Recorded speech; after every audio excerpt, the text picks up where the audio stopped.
Olá, oitavos anos do Colégio Cana, tudo bem? Aqui é o professor Alan de História. Essa videoaula, galera, é uma aula de revisão de 2 capítulos.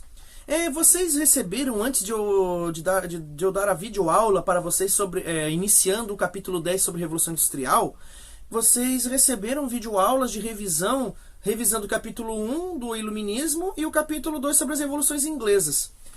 Aqui eu vou resumir para vocês os capítulos 3 e 4. Revolução Francesa e Era Napoleônica. Bom, contexto francês. A França era absolutista, ou seja, o rei mandava, não tinha um parlamento definido, o rei era a lei e ele definia as regras. A sociedade francesa ela era dividida em 3 grandes grupos chamados estados. Né? O primeiro estado era o clero, que era a igreja. O segundo estado era a aristocracia / nobreza.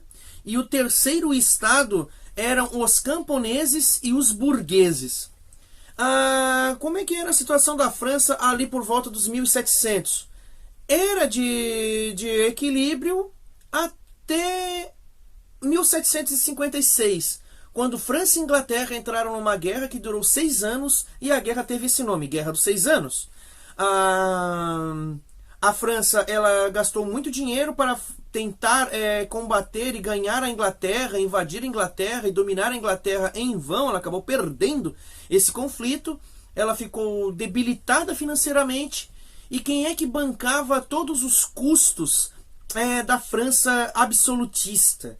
Era o terceiro estado, a burguesia e o povo. Para vocês terem uma ideia, quando o terceiro estado se rebelou contra o primeiro e o segundo, a população da França girava em torno de 24 milhões de habitantes. Será a população em média da França em 1789, quando a França passou por uma revolução. Para vocês terem uma ideia, o primeiro estado, a igreja, tinha uma população de religiosos em torno de 100 a 150 mil pessoas. De 24 milhões. O segundo estado, que é formado pela aristocracia, aqueles que tinham títulos de nobreza e faziam parte da nobreza, eles representavam cerca de 200 a 300 mil franceses. Então, vamos pegar aí 300 mil... Vamos somar com 150 mil, nós temos 450 mil membros do primeiro e do segundo estado. O restante, galera, todos do terceiro estado. E quem é que pagava impostos? O terceiro estado. Os outros 23 milhões e 600 mil aí pagavam tributos. E só eles. E para que os tributos? Para pagar pensões para o segundo estado, para a aristocracia. Os aristocratas teriam as terras, receberiam cargos públicos, trabalhariam em cargos públicos, mas não exerceriam outra atividade e ainda receberiam grandes quantias de dinheiro dos impostos do terceiro estado para sustentar os luxos do segundo estado, assim também como a igreja.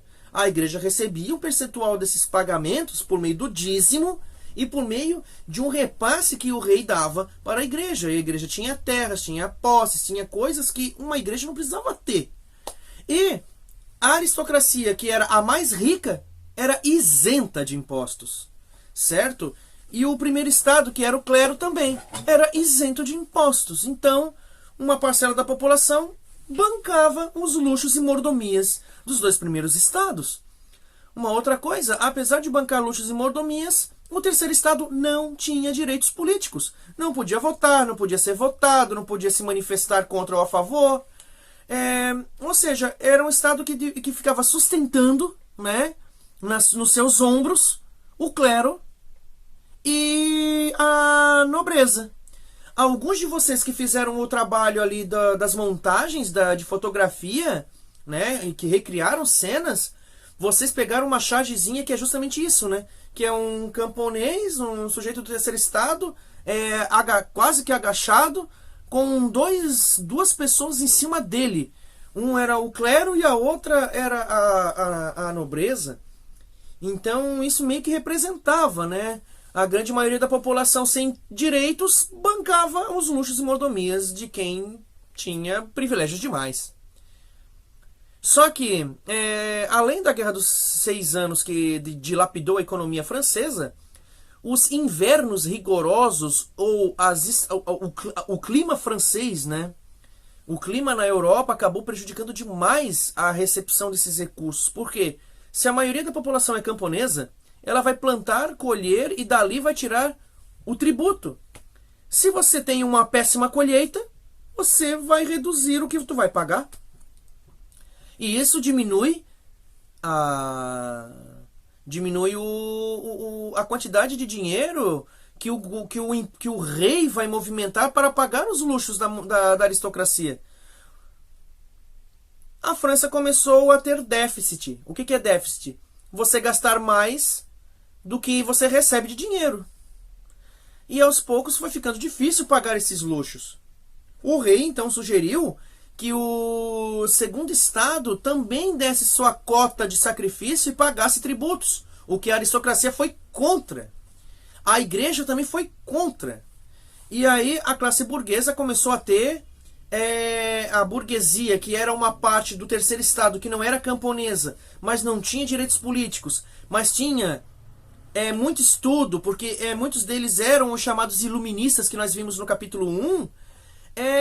Eles começaram então a escrever, a publicar, a fazer debates. Muitos deles foram perseguidos, expulsos da França, defendendo mudanças radicais da sociedade e direitos políticos para todos, entre aspas, aqueles que tinham capacidade intelectual para governar. E nesse momento, considerando que a França não investia em educação para todos os franceses,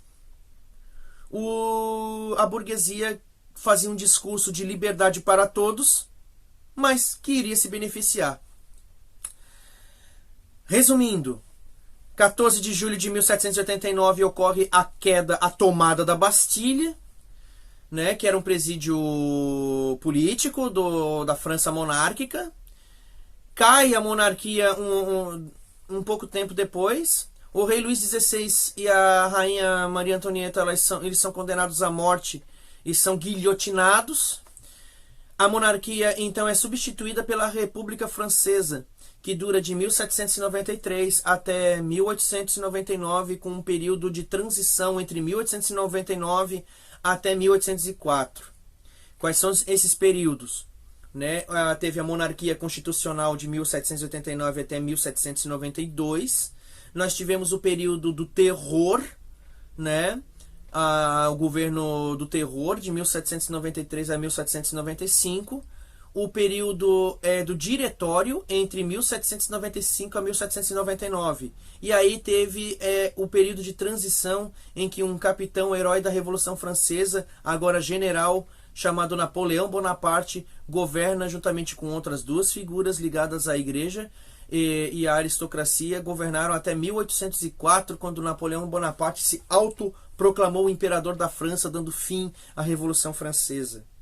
Mas como é que era o sistema republicano francês?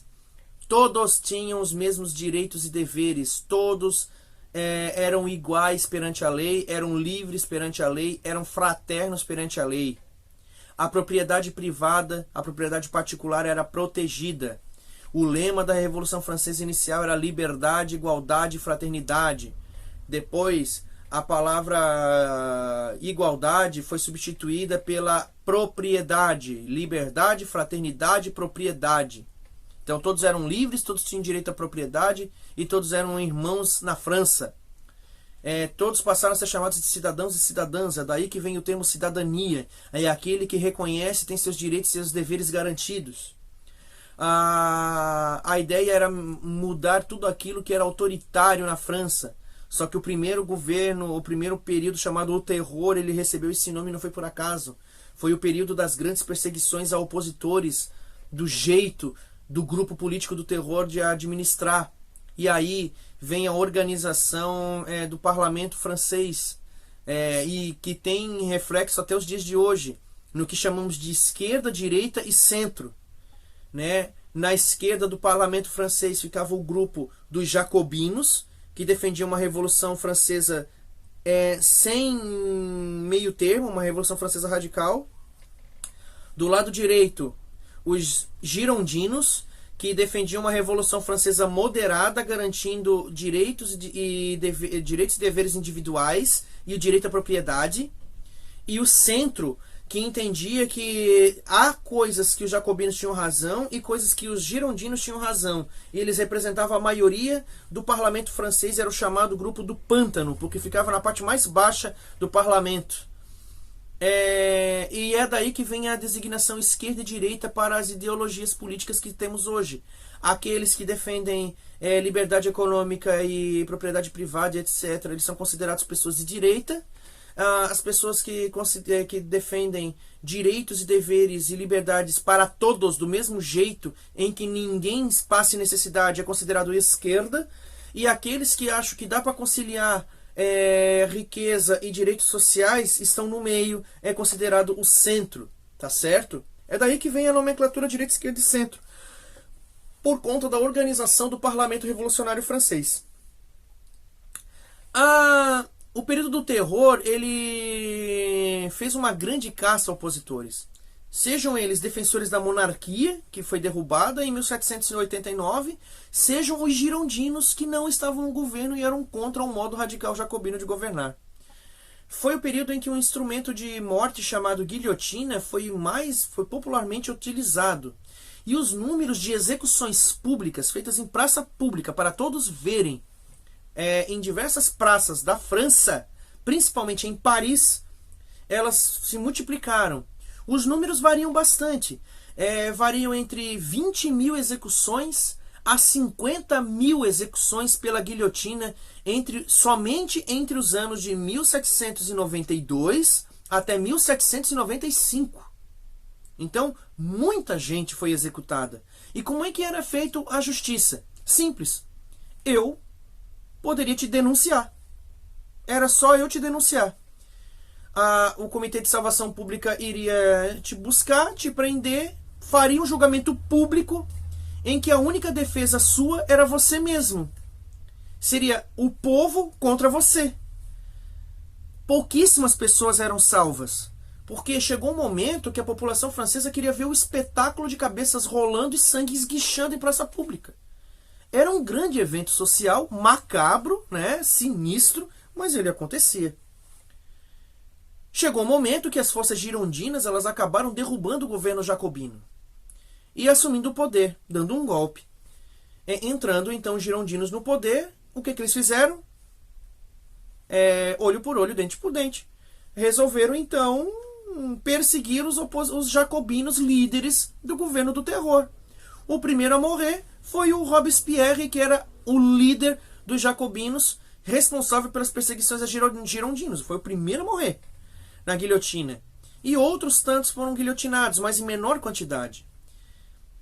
Aquilo que foi promessa da Revolução Francesa, que era dar liberdade, igualdade, fraternidade e propriedade a todos, acabou se tornando apenas palavras ao vento, em que os camponeses continuaram passando fome e necessidade e ainda meio que bancando um pouco os privilégios da burguesia, que passou a ter o direito político, né? E acabou garantindo seus direitos. Teve progressos na Revolução Francesa? Teve.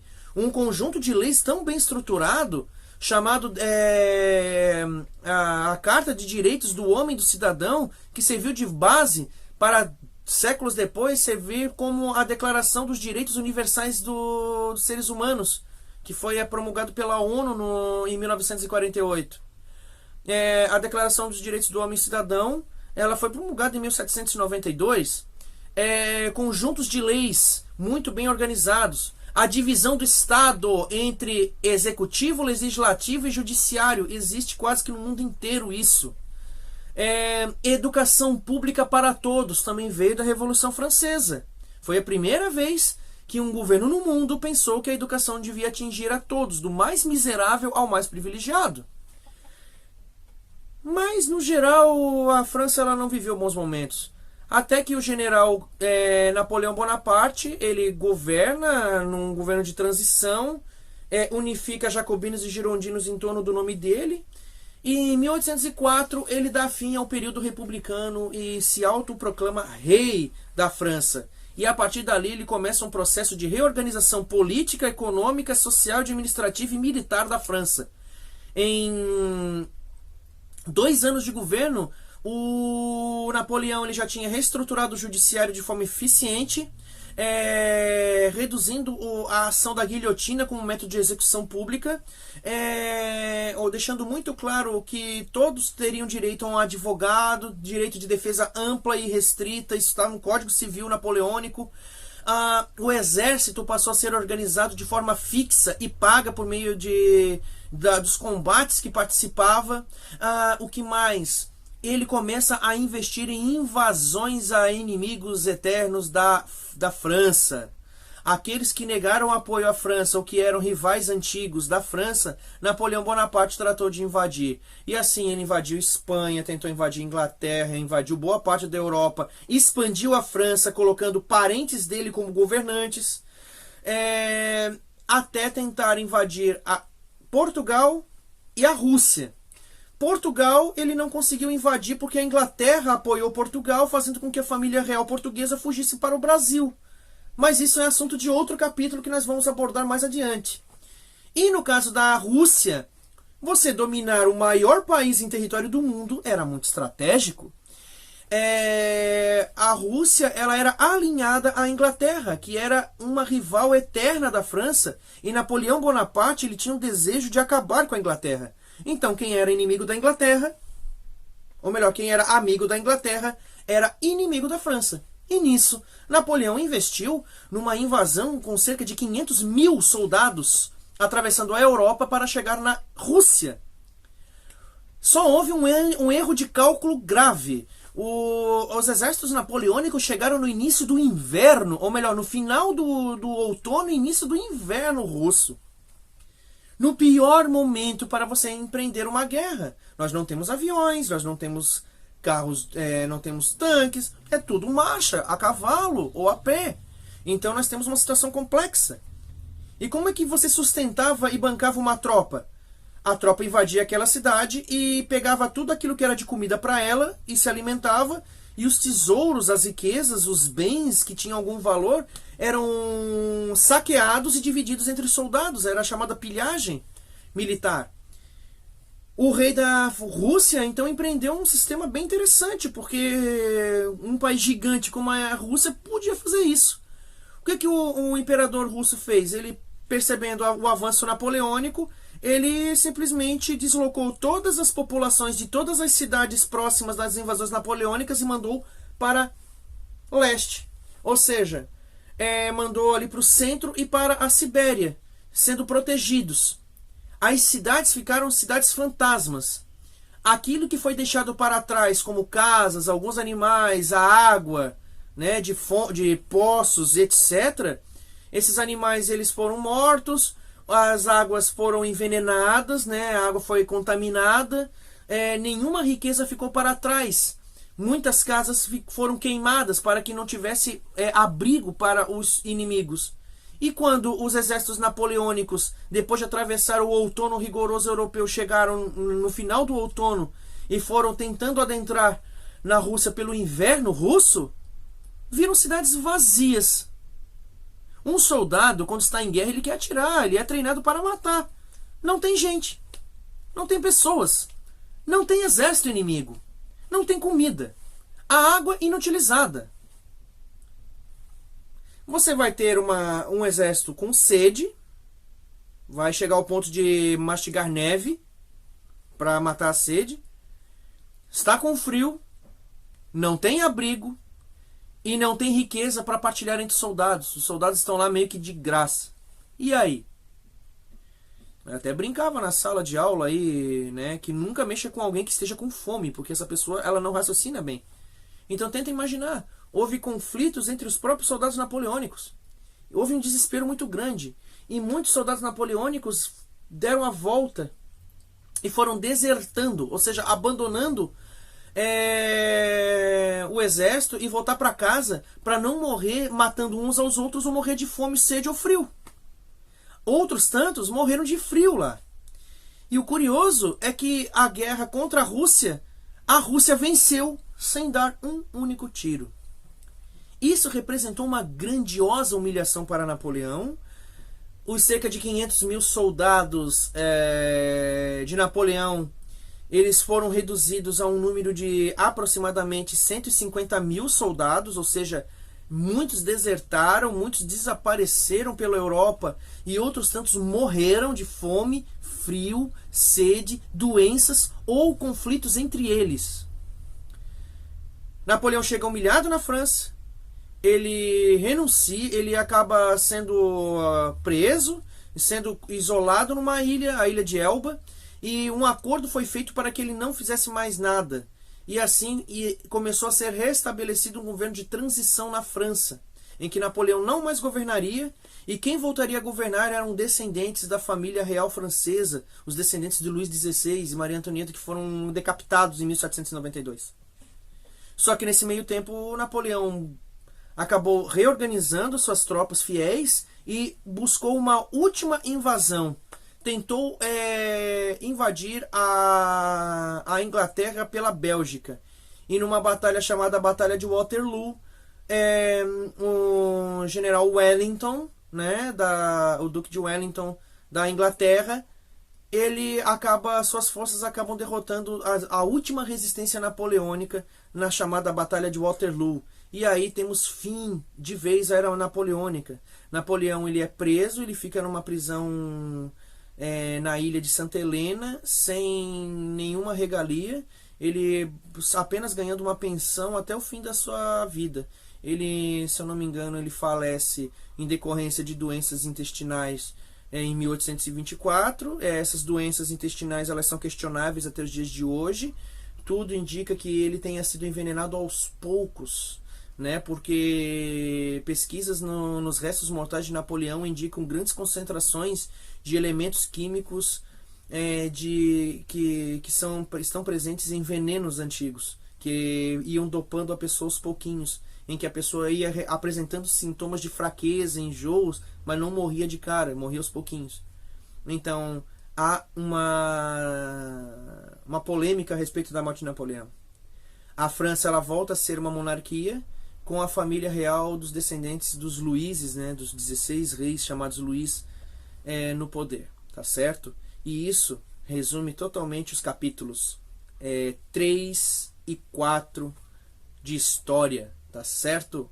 Galera dos 8º anos, um abraço do professor Alain, fiquem com Deus, se cuidem e fiquem bem, tá certo? Um abraço do professor Alain de História.